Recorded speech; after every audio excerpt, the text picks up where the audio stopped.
Matthew, Mark, Luke, and John, my friend, they wrote between 90 to 110 years after Jesus.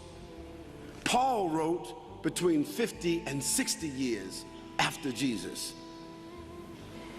So now, in order for them to have been disciples when they wrote, and Jesus was already 33 at that time, they would have had to have been 123 or 143. Matthew, Mark, Luke, and John, they were not disciples. Secondly, I ask you, Matthew who? Mark who? Luke who? John who?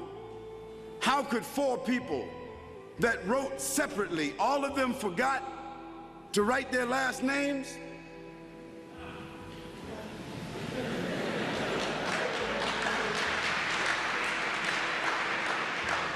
The second thing, the third thing, not only did they forget to write their last names, but they began their chapters.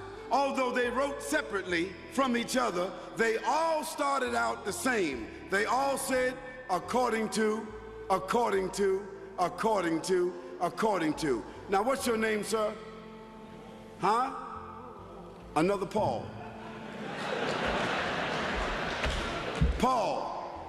If you wrote me a letter or wrote your wife a letter, would you write according to Paul?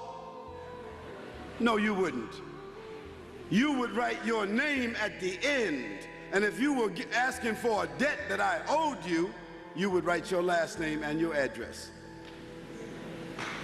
The gospel writers, the alleged gospel writers, they didn't write a name, they didn't write an address, they didn't write a reference, and in the beginning of each one of their gospels, they said, according to, according to, according to, according to. No one knows who these people are who wrote those four gospels. They absolutely were not disciples.